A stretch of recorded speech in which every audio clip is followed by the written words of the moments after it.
Hello, everyone. I'm Dr. Harold Koenig, and welcome to this month's seminar on spirituality and health. And I'm delighted to introduce Wes Fleming, who's going to talk about the topic of moral injury, which I know all of you are very interested in, and it's a fascinating topic. Chaplain Wes Fleming is a board-certified APC NAVAC chaplain serving veterans at the Syracuse, New York VA. He grew up in a combat veterans home and spent most of his childhood trying to figure out what happened to his father. He's married with 3 adult daughters who introduced him to Grandpa Land, his favorite place in the world to travel. He has written several articles on moral injury and advocates for a definition that goes beyond the well-recognized impact of acts of betrayal and transgression and includes paradoxical circumstances where unavoidable and irresolvable moral conflict shatters foundational beliefs about autonomy and agency. So Wes is going to talk to us about the moral injury experience wheel, which is a novel concept that I'm sure all of you will find fascinating. So Wes, why don't you take it away and we'll begin. All right. Can you see my screen okay? I can see it well. You got the PowerPoint. Great. Okay. Well, I just want to thank you all for being here. And I'm going to just offer you here in the notes the link to the article from which this webinar originates. You can see there the link, and it's the researchgate.net. What a wonderful resource that is. So you can pick that up for free. In way of introducing myself, I'd like to introduce you to someone else. It happens to be his birthday of all things. This is my father right here. And today is his birthday, and so let me introduce you to him. There are 3 men in this picture. There's me, a VA chaplain in Syracuse VA, and there is my father, who before the war, and then there's my father after the war. And you can see what 4 years of war can do just by looking at his face. So I saw moral injury every day of my childhood, and I didn't have words for it. I just knew that my dad was a little different than other dads. He flew the American flag each day out in front of our house, but was super suspicious of our government. He'd take me to Boy Scouts and attend all my wrestling meets, but would pour himself to bed each night with a bottle of scotch. He told me occasionally when he was intoxicated that he dreamed of Japanese cities on fire. He believed he was destined for hell, and he died, unfortunately, from an alcohol-related illness. So I dedicate this talk to my dad. Most of us have seen feeling wheels before. They've been around since the 1980s, and they're used by therapists and clinical chaplains to promote emotional literacy, to give language to emotional pain. And I worked in substance use rehab for many years, and they'd have a feeling wheel posted on every group room. And some wheels were kind of exotic. For instance, one wheel I remember had emotions listed. Provocative was one emotion. Promiscuous was another emotion. And then titillated on the same wheel. I wondered about that particular group room. And I wondered about the morality of the wheel. Those are the emotions that were listed in this particular feeling wheel. So, you have feeling wheels that have lots of different kinds of emotions, and they're related to different kinds of experiences. They're helpful for defining and articulating emotional pain. Well, what if that same therapeutic benefit that we can gain through feeling wheels could be transferred over to painful moral emotion? So using similar processes, the moral injury experience wheel was developed to give voice to the origin, context, and function of moral injury. So let's break the wheel down in way of visual representation. The wheel represents moral emotion in its broadest definition.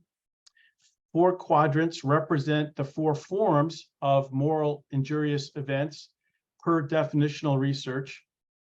The center circles identify the type of injury. Primary emotions in the second circle are in proximal relationship to events and experience. The furthest out circle are the list of emotions, moral emotions that are associated with the injurious event. Let me take a moment to explore the 4th quadrant, which is in the lower right corner here. Since this particular injurious event is less emphasized in the literature, this antecedent event, referred to as shattered worldview or irresolvable moral conflict, this particular event goes beyond what we know as betrayal and transgression. It even goes beyond at times culpability. It names moral paradoxical circumstance, and here's how I identify it. It's the damned if I kill, damned if I don't we hear in veterans. It's the catch-22s of human experience. It's what we also hear is dirty hands. It's occasions where unavoidable and irresolvable moral conflict shatters, just blows your paradigm away, your foundational moral beliefs about the world, about autonomy, and about moral agency. So events like, let's take a look at the screen. Here, the slide. Tragic circumstances, competing moral obligations, senseless loss, dirty hands, the existential realities of human suffering. These are some of the ways in which I've identified this particular moral injurious event. From Dr. Koenig in his scale, 2018, moral concerns, spiritual religious struggles, loss of religious faith or hope, and loss of meaning and or purpose. That's found also in this quadrant. Dr. Litz, incongruent and discrepant experiences that potentially shake a veteran's core beliefs. That's from his seminal article in 2009. And Dr. Currier, ethical dilemma, moral conflicts, events that were tragic, chaotic, and beyond my control. These are scales that were used to identify moral injury, and pairing that out, we find this particular concept, shattered worldview, irresolvable, unavoidable moral conflict. The relevance of the wheel, well, it's so helpful because it gives language to moral pain. It helps identify the origin, the context, and function of moral pain. It reduces ambiguity, it reduces dissonance. It improves accuracy of moral appraisals and attributions. It can increase agency and improve adaptive coping. And it promotes shared language. This is what I've found over and over again in our groups. It's been so helpful because it produces a language that is shared, and it pulls our guys and gals out of isolation, and it facilitates communal grief around a fully identified, fully appreciated language that identifies their pain. When to use the wheel? Well, it's helpful as a visual aid for psychoeducation. I've used it in counseling as a guide for identifying moral emotions with precision and conceptualizing moral injury, as a critical incident debrief, as a means of putting painful feelings into words and moral stress in context. This is used in a hospital near us here in Syracuse. The wheel is used in a critical incident debrief among their hospital staff. In moral injury groups as a catalyst for developing shared language and effective understanding. Application. The application is wonderful for multiple settings. You know, professional healthcare providers are using this, first responders, law enforcement officials, as well as veteran populations. are can use the wheel to help identify moral emotions and relieve some of the pain of moral injury. Oops. All right, support for the wheel. Where does the wheel come from? Well, it's based on Plutchik's Wheel of Emotion from 1982. It's rooted in emotion differentiation research. It draws from moral psychology research, specifically social intuitionist theory. It's empirically grounded in moral injury definitional and scale studies. You can see the list of authors it draws from. It's developed through iterative feedback process from moral injury groups. So it originally was a wheel that just put out some basic understanding and emotions on the outside that were used from that were identified through moral psychology research and also moral injury definitional literature. And it was just a draft. And then over 2 years, using it in groups, we asked the veterans to fill in, to edit, to at the end of each session, what emotions belong here? Is there something that we missed? Add to it, take away from it, refine it. So it's in a continual process of feedback and evaluation. All right, let me start with a caveat. Caveat is that the wheel is not a statement of fact about particular moral emotions and their association with specific event types. That would be a fairly grandiose statement of mine. So it's really to be used as a helpful tool. It's a discussion starter. It's not a scale. The wheel is grounded, however, in moral injury definitional research, and it's tested through iterative feedback. So setting up the exercise, when I use the wheel in an exercise, I'll provide a working definition before we begin. So this is just a helpful use. And so let me just back up and say, we are working on a manual right now that should be out by the end of the year. And the manual helps clinicians use the wheel and best practices and strategies to maximize its effect. So there's several exercise options. All of them begin with some form of psychoeducation about moral injury. So starts out with this definition. While performing your duties, did you ever feel like your moral code was violated?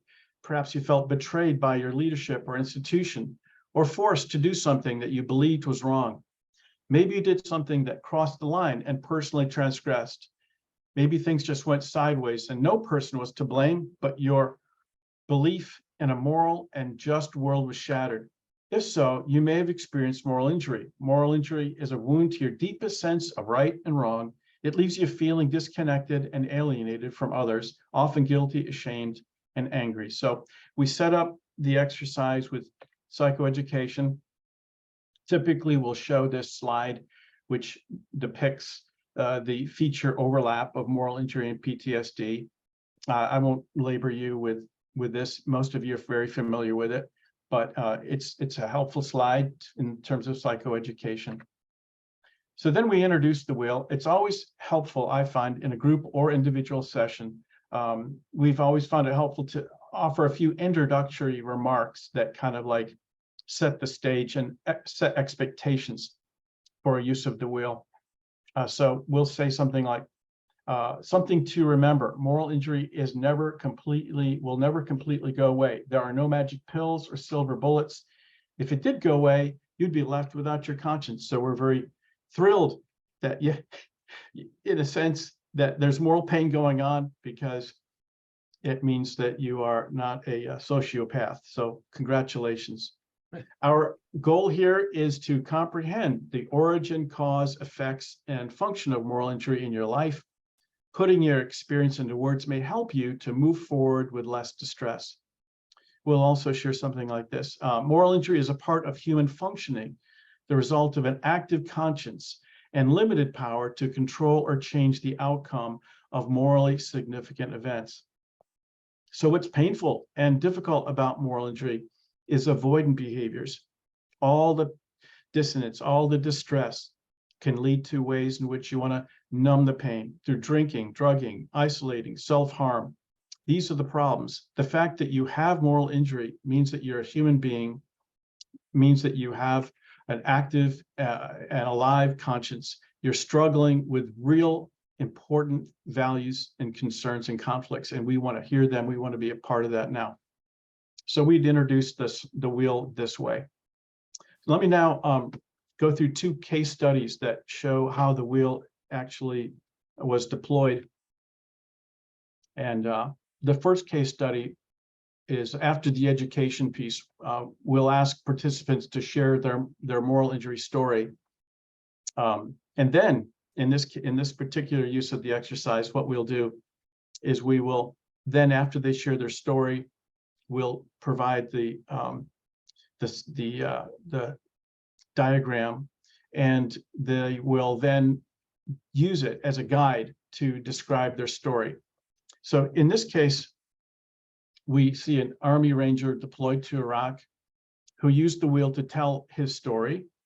And it begins this way, pointing to the quadrant representing personal transgression. He says, "How could we have just walked away from the Kurds like that? They got decimated and we just sat and watched. So yes, I feel like SHIT about that." Then he pointed to the betrayal quadrant, and here we see him naming the emotion of betrayal. "No doubt, I'm in the angry section, and yes, it was about betrayal. I feel betrayed, all right. We made promises to the Kurds and we proposed to liberate Iraq, but it just got worse. That's why I was so angry when I first got home, just pissed off all the time." So we see this veteran identifying emotions of guilt and anger specifically. And then he's putting it together with antecedent events, transgression and betrayal. He's beginning to make sense of his moral injury. It's less ambiguous. The pain is becoming more well-defined. And this new awareness, well, it can lead to better coping. It can certainly lead to less distress. He may be able to handle his anger more effectively now that he understands where it's coming from. And now using the wheel, he also noticed how he felt helpless watching the refugees. And he says something like this: "I feel like I'm in the betrayed section, but I'm also angry about what I saw. I felt so helpless watching the refugees. There was nothing I could do. It made me sick." I guess that's disgust, right? Also, what kind of anger? That kind of anger was more about witnessing, I guess, like indignation. It shouldn't have had to happen. So he's again naming emotions specifically. He's connecting it to events that precipitated the emotions, witnessing excessive violence. These are forms of moral injury. You can see how he's less rigid in his appraisal, and instead of saying something like some global thing like everybody sucks and the world's terrible, he said something more specifically: it shouldn't have had to happen. So rather than displacing his anger and projecting blame, he's kind of like narrowing it in. He's getting some traction here. So that's our Army Ranger from Iraq. The second case study features a Marine in Afghanistan who was part of a company tasked to secure a village. And after a year, the villagers were coming up to them and telling them exactly where the insurgents had hid the IEDs the night before. So they had this wonderful relationship. Their job was done. They'd secured the village. So they turned the village over to the Afghan army, who, once the American forces left, bombed it into rubble. And so this Marine said that the village that he defended and developed relationships with among the villagers doesn't even exist now. So he starts out with a sense of personal transgression. "I wanted answers about what happened to that Afghan village. I felt guilty after we let them down." Then he moved into a sense of betrayal, but also angry that we turned it over to the Nationals and they destroyed it. So betrayed and angry. We see him again naming feelings, bringing a jumbled mess of emotion into awareness, connecting those emotions to causal events. He's now realizing that more about the origin, the context, and the function of his moral pain. So he doesn't have to globalize it. He's able to narrow it down and cope. So then we have him moving into the last section of his story here, which had to do with an appreciation for the fourth quadrant, disorientation and shattered worldview. But more than that, the more I think about my story, the more I realize there are no answers. So I think I'm disoriented because I feel disillusioned. It all seems futile. I can try and blame, but it does no good.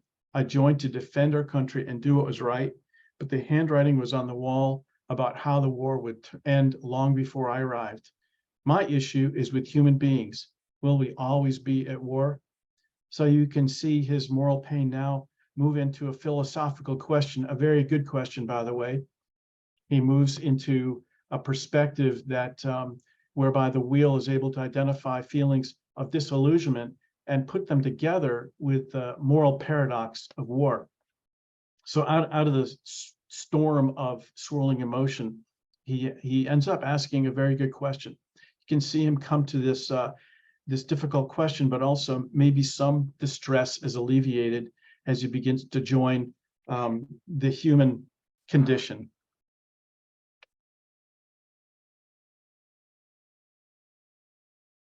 All right, so let's take a look at outcomes here. What I did in the article was to analyze the case studies, and my psychologist partner and I went through and we coded the transcripts according to adaptive processes and therapeutic benefits that we found in the moral injury treatment literature. And so this is what we came up with.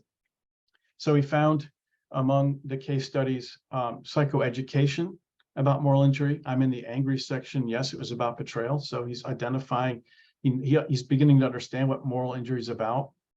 It promoted diffusion, adaptive emotional distancing.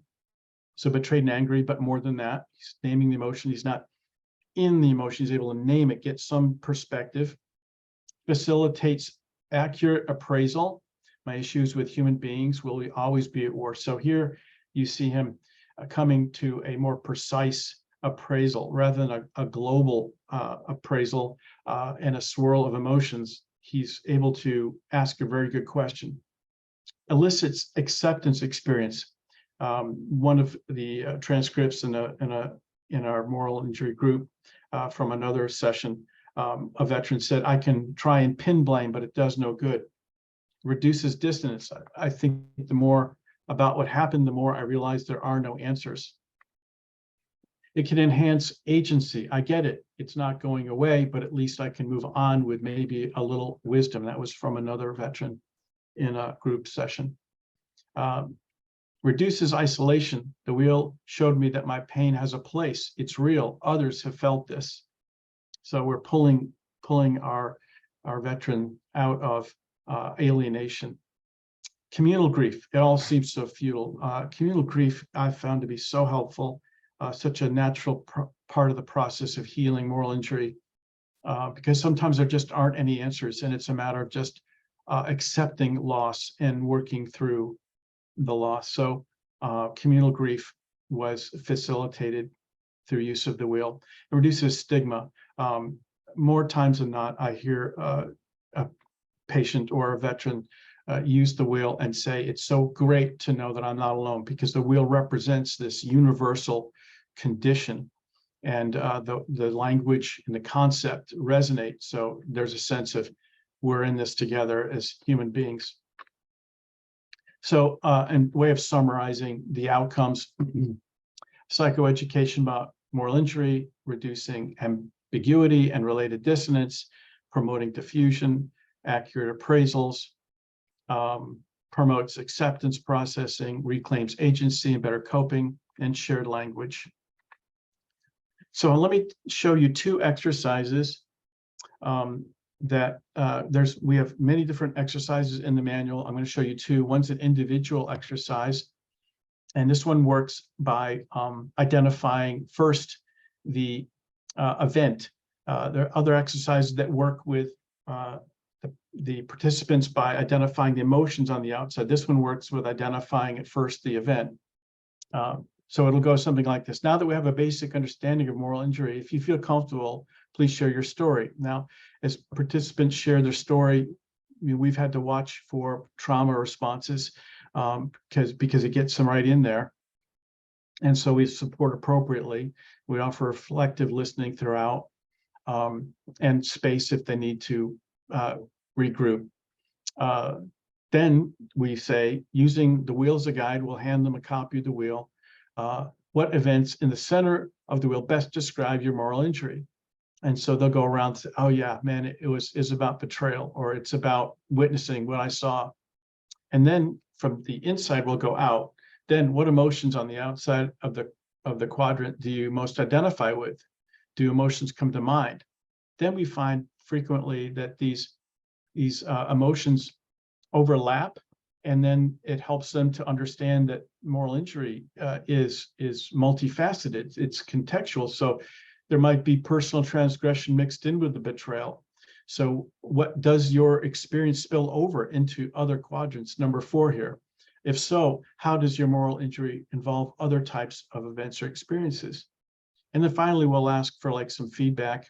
In what ways did you benefit, if any, from retelling your moral injury story using the wheel?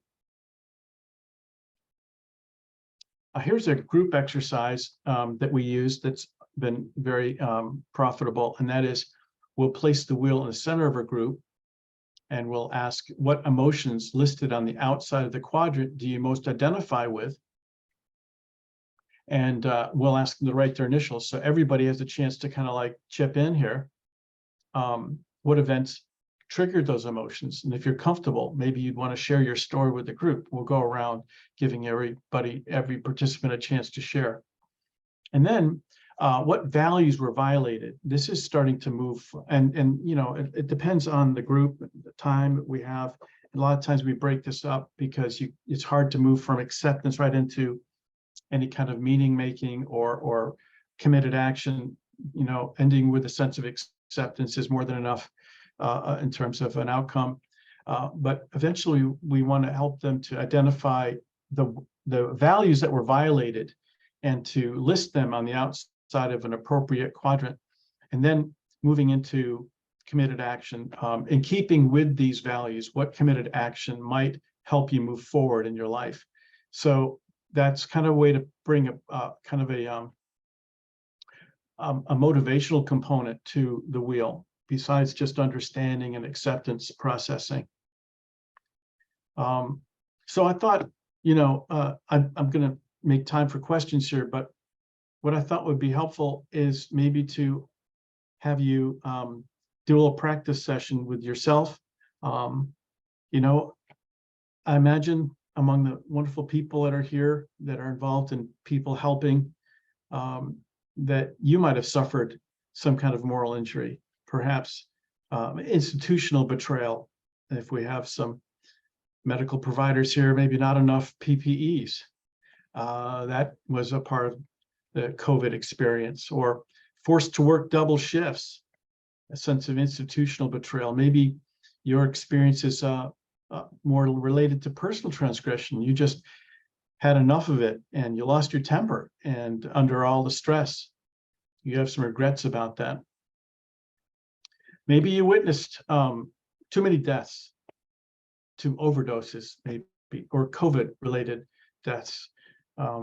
I don't know about your hospital, but we had like almost 2 months off from COVID, but now our ICU has 2, and we're like, oh boy, here we go again, you know? Have you experienced so much suffering, maybe in your life, in your professional life, in your home life, that the assumptions you once carried about a just and moral universe are just shaken? So why don't you take some time? I'll just, you know, a couple of minutes, 3 minutes, to think about it and to ask yourself, where do you see yourself on the wheel? Maybe you can think about what emotions you most identify with on the wheel here. Maybe an event that triggered those moral emotions. So I just give you a couple minutes to think about that.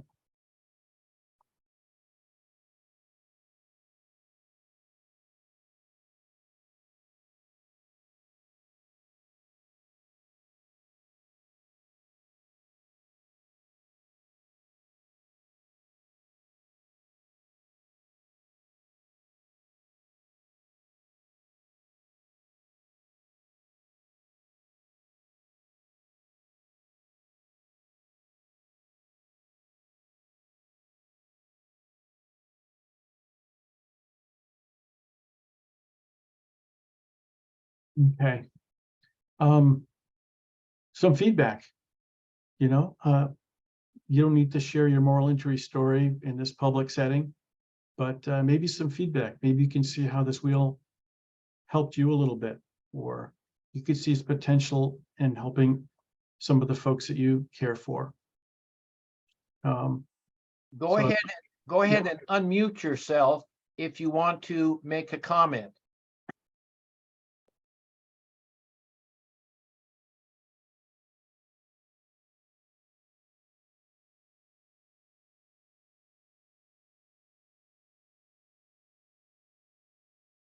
Can I make a comment? Sure, Yeah. go ahead. So it's more of a question. I see all this so useful in, as you say, in patients working with trauma that was experienced as a betrayal and shattering their sense of self and of the world. But I have a question related to this.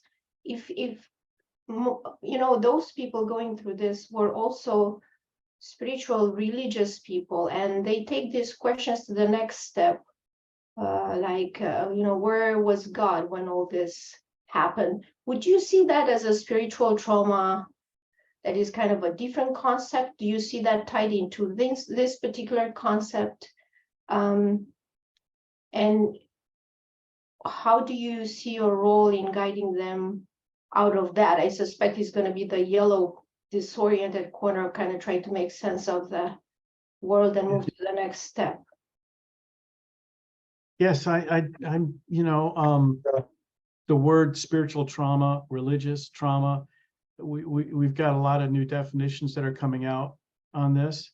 So I'm not sure if I can like specifically answer that question in terms of definitional research, but in general terms, I see that the shattered worldview typically captures the loss of faith, which starts with a loss of breaking of trust, and then I think carries over, you know, a spiritual overload, where what I hear over and over again is faith was lost over there because where I went, God wasn't there.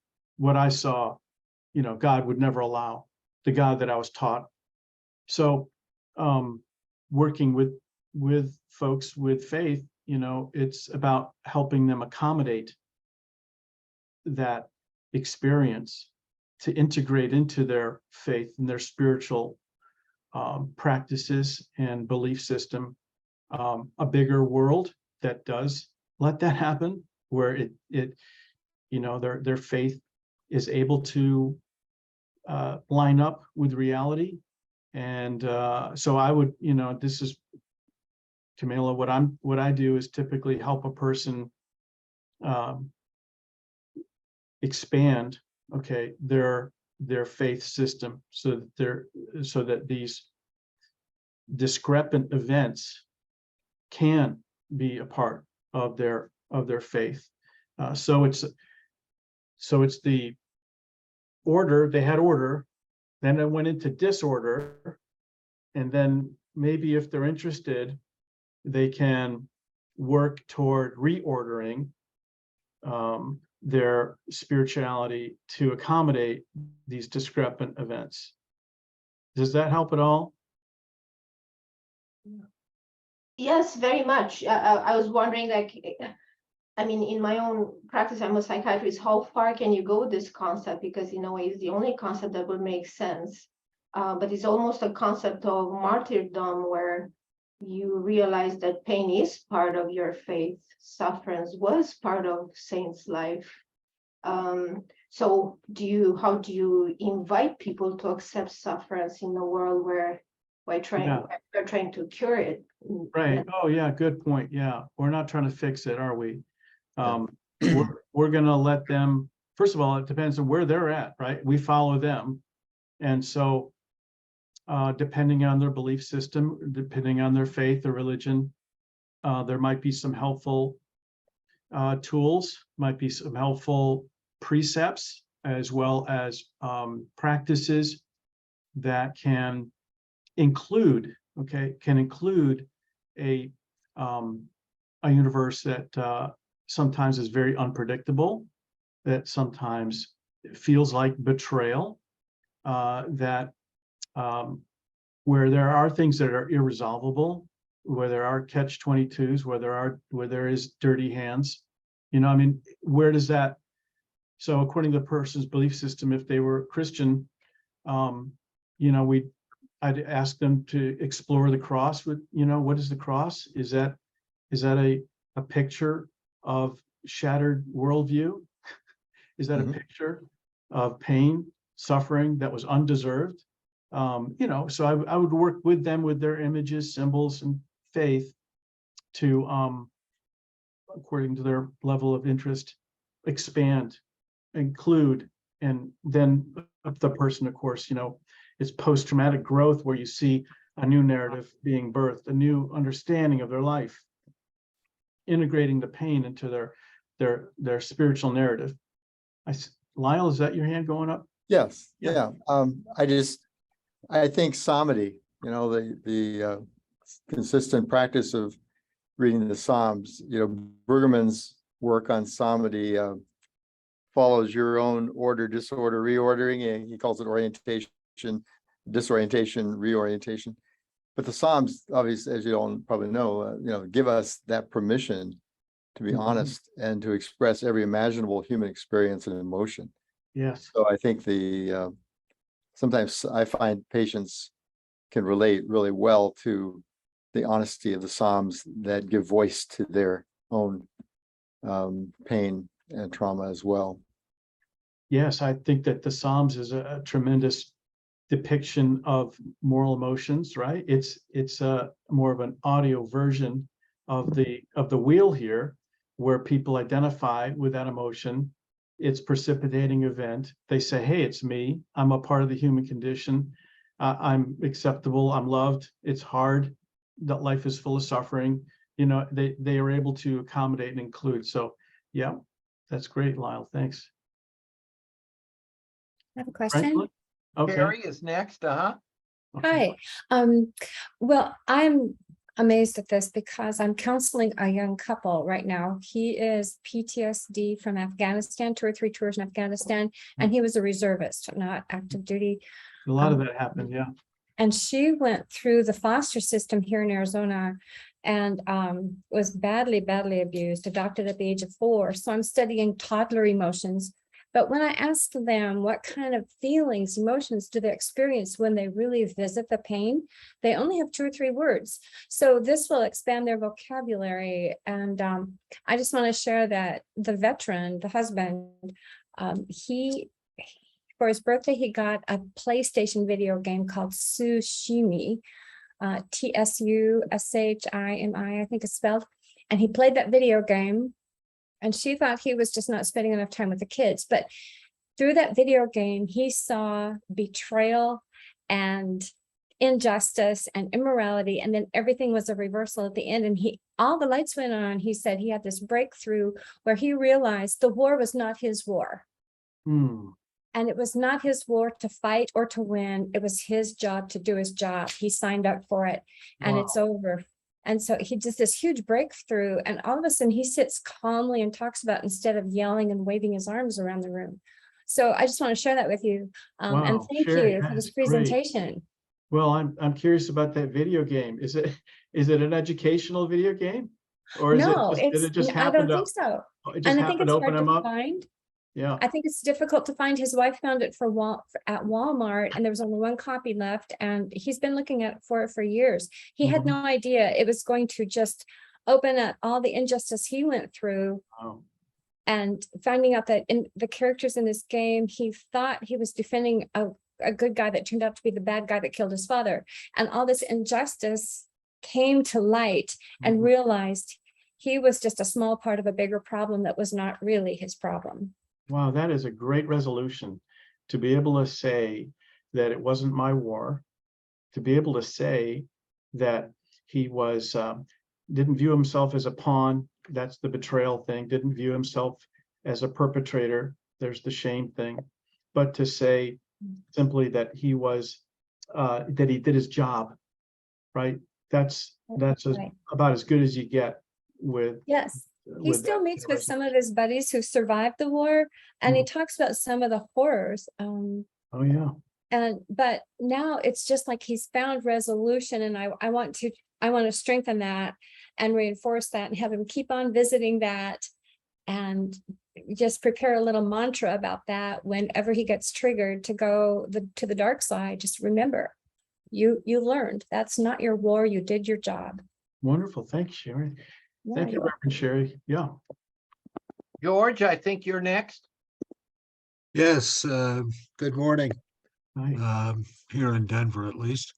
Um, Just a couple of comments and a question. I noted you're from Syracuse. That's where I used to live and have my Really? MSW from Syracuse University. Oh, yeah, right next door. And yes, and practiced psychiatric social work at a place called the Benjamin Rush Center, which Oh, gosh, unfortunately, I worked there too. did you? Oh, Yes. man, we got homecoming week here. What's going on, Okay, George? okay, well, What year were you with Benjamin Rush?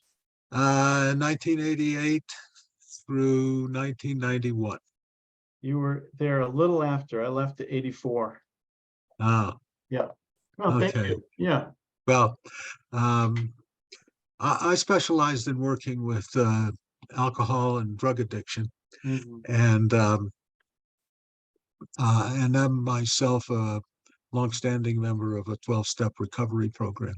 Bless you. And I relate to have worked with a lot of people in the 12-step system, both in the groups, in the meetings, and professionally in the hospitals and outpatient clinics where I worked, and noted that many of them probably fell into this quadrant called guilt and shame because of some of the things they did while drunk or high or both, and having difficulty resolving that, and especially forgiving themselves. They seem to be able to find ways to forgive other people, but they're the hardest person to forgive for themselves. And I'm wondering if you have utilized this wheel in substance abuse treatment, and what kind of results or success have you had with this? Do you think that this is appropriate for a recovering community? Well, George, I want to ask you to partner with me on that. How's that? Okay. I have another social worker that works in recovery here in town, and she is working on using the wheel in that particular community and population. So Ah. it has not really been fully introduced to it in this application, but I don't see why not. I definitely see maybe some of the language, death and immoral acts, but yeah, actually overdoses, right? I mean, that's rampant in the community. So I don't know. Yeah. I think it would work. I think it would fly. Yeah. And I'm working with a guy now, and that has, I myself have recently celebrated 50 years of continuous sobriety. And I'm working with a guy who has over 30 years of continuous sobriety and still deals with self-loathing as on your shame and guilt wheel here.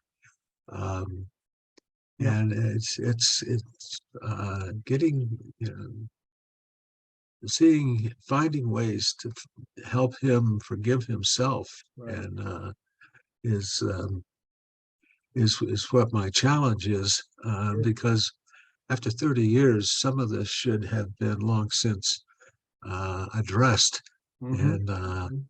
and I certainly have done so, and so has many other people. Well, George, But I shame- can see yeah. where the other three quadrants also Yeah, and are applicable, right. but the guilt and shame Yeah, just comes up. absolutely. Especially is very undifferentiated, right? Yeah, And it's global and it's about self, but it's not attached to any specific event. yeah, So for a person to just realize, okay, what did I really do? And then the person comes up like, not really anything. So what is this shame about? And then you can get into whatever the trauma was in the past, the naming the voices in the past, or the sense of self that they carry. So yeah. I would think it'd be helpful, because anything you can do to undifferentiate these emotions is incredibly helpful. Uh-huh. Because that's when we get into the weeds, when it's ambiguous, when it's perplexing, when it's overwhelming, and then we just avoid. And so to be able to name it and see that you're coming up empty-handed for any kind of reason why you have shame, so let's look at who you really are, rather than who has the authority to name you, right? Yeah. So, okay, thanks, George. Who's Okay, you're very welcome. Thank you. Yeah. Benjamin Rush, that was great. Paul Ziegler, you're next. Hi, Wes. Yeah, I'm a full-time pastor and also a staff chaplain out here in the Tacoma, Washington area, Oh, wonderful. Yeah. working on my second unit of CPE and doing a counseling program through Concordia Irvine, working on my master's degree right now. Great. This is very helpful. I've been looking a lot into moral injury, especially being so close to Joint Base Fort Lewis McChord, the military Mhm. people I work with in the community here and in the hospital. Especially knowing someone who also passed away after dealing with moral injury due to alcoholism Mhm. as well, after putting down a child in Afghanistan Yep. there. This resonates really personally myself, because my first call was to what you call a clergy killer congregation that ran me out of Canada, and ended up causing my family to be homeless even Oh, Lord, yeah. for a while. And so, yeah, I had to deal with the betrayal, the appalled, the disgust, the disoriented. And feeling then empty, the whole lost. thing then you think but it was God's church. So how could this Yep. happen, right? Yeah. So yeah, Yeah. thank you, Paul. Yeah, I find myself on the wheel there too. yeah. It led to developing more of a theology of lament, Ah, and really getting into Martin Luther's articles on temporal authority, how far they should be obeyed, and whether soldiers too can be saved. Were two really good resources that were very helpful yeah. in processing. Have you So, thank connected you. with a guy named Greg Widmar up there? No, I'm not familiar. Okay, well, we got to get together. He's the VA in Washington, Great. Tacoma, Washington. Yeah. So we'll have to get you guys together. That'd be good. Thank you. Yeah. No, Paul Williams, I think, is next. Good afternoon. I'm here in Durham. I'm an associate pastor of wellness at a local church, and I find myself on the wheel as disoriented and anger, Mm. because also it's reflected in almost becoming apathetic in relationship to seeing what's going on with the people that I deal with, as well as just the environment. We often feel mistrust and betrayal in legitimate authority, because and I notice you're using your wheel, and I know it's related to the military and those post-war, but we have war even here in the US on our grounds. For sure, Paul. We have war in our souls, don't we? We have so many African Americans who are living on mistrust and saying, you know, how does God continue to allow what is being applied and used, and yet we say we're all Christians and we all believe, and then it does end up into being addicted to drugs and alcohol. So I find myself, when I look at it and balancing it all, and I come from a background of undergrad in psychology, worked 25 years in the pharmaceutical industry, answering my call to ministry, and then having my own pains with back injury, being disabled. And so, yeah, the worldview seems irresolvable at time. Paul, you are just doing such a good job using the wheel. Can I get a few quotes from you when we're done here?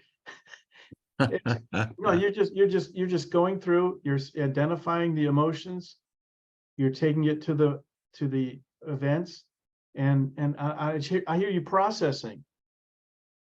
I hear you. No, I'm in the process of just hearing what God is asking me to do.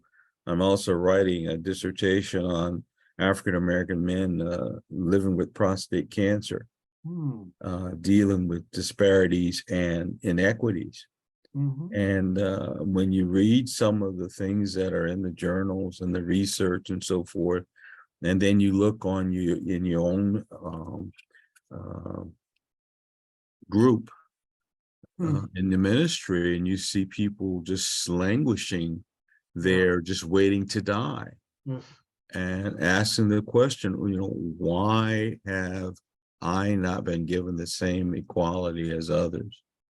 And healthcare, balancing spirituality, dealing with I've been in so many VA systems in this country. I travel all over. So Wes, I applaud you for what you're doing. But hospitals, major centers in this country, and it's the reason why I'm connecting and wanting to connect spirituality and health, because Dr. Koenig, you probably will agree, there are problems. There are problems. So thank you for letting me share. I've got a book for you, by the way, in my library. I can sell it to you for half price. It's called Health and Religion by Dr. Koenig. Okay. handbook of health and religion. So if you need a copy, I mean, I'll give you half price. So it's only $25 at half price. You got a deal for me. Okay. Thanks, good. Wes.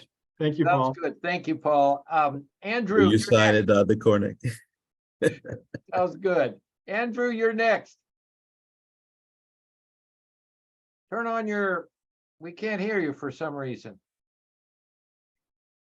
Why can't we hear you? Should be better. Oh, Now, there you go. perfect. Yeah, Perfect. sorry about that. Zoom fatigue. I'll be brief because I know we don't have much time, but I'm just curious. I'm a chaplain at UNC Medical Center in Chapel Hill, working in spirituality groups with all age groups. I'm just curious if there are any particular resources you would point to for working with young people, particularly adolescents and young adults with this as well, because I notice this integrates well with some of the research around ACEs, and I work with a social worker, leading groups related to adolescent suffering and things like that. So I'm just curious if you would point to any resources, or if there's anything in the original article that would speak to that. Boy, Andrew, let's partner together on that too. Okay, I mean, that sounds like a wonderful community and population. I could see how maybe the language of the wheel could be, maybe modified slightly, but boy, that the ACEs thing with the abuse and everything, that's really, really tough. I commend you for working in that group, and keep it going, man. That's great. Yeah, I could see it. I mean, feeling wheels are used in your community, right? Your population. Sure, yeah. Yeah. I'll send you an email. Okay, please. Yeah. Thanks a Yeah. lot. Let's be in touch. Yeah. Franklin, you're up next. Thanks, Harold. Wes, I had a question. How many quadrants does it take for someone to have to identify and be able to recognize before they identify as having moral injury? Is it 1, 2, 3, or 4? Is it a combination of a couple, or Right. can you elaborate on that? Right. Well, there's various scales that are used to accumulate enough data to truly screen for moral injury. So this wheel, I would not necessarily, it can be used as maybe a very general all-purpose type of screening, and I can elaborate on that. But when you talk about screening and you talk about identifying the features of moral injury in a more professional diagnostic way, the wheel would not be used for that. Okay. So, but in general response to your question, the way moral injury is understood, just one of these quadrants qualifies. Okay. So the idea is moral injury can come about through moral injurious events, and the 4 broadly defined categories are depicted in the center of the wheel. So there's the betrayal, there's the personal transgression, form, type, event. There's the shattered worldview, which is less referred to in the literature. There's the witnessing. So these are the 4 biggies. Okay, so if a person is in their storytelling identifies a particular event and it's in the center there, an event, then you're probably, and then it's coupled with these moral emotions, then you have some form of moral stress, at least moral stress. Moral injury is a higher level of stress, kind of like you have grief and then you have complicated grief or prolonged grief. Moral injury is something that would linger and be much more distressing, affecting functional behavior. So I hope that's helpful, Frank. It is. Thank you. Okay. So we have about 2 minutes left. Is there anyone who would like to ask a final question to Wes? Or Wes, do you have any final comments you would like to make to the group? Well, because this is a spirituality group, could I offer a prayer for the morally injured? Sure, you can. Thanks. Thank you, Dr. Koenig. Well, let's open our hearts for those that are sick and suffering. Perhaps today it's us. And so let us pray. May you find grace to grieve your loss of innocence, identity, and a certainty that once was. May you seek answers with all your heart. And if you figure out exactly who or what is to blame, though it will never be okay, accept what is and find peace in the letting go. May you feel a love that delights in you as a limited and fallible human being with great worth and dignity. Become injured healers, finding once again a path of service and commitment to what is right and what is good. And let zeal fill your heart as it once did before, only tempered this time with humility and wisdom, and fueled by a compassion to ease the suffering of others. Amen. Amen. Wes, a beautiful prayer and a great presentation. And thank you all for a wonderful discussion. My gosh. So we'll see you next month. Take care and God bless.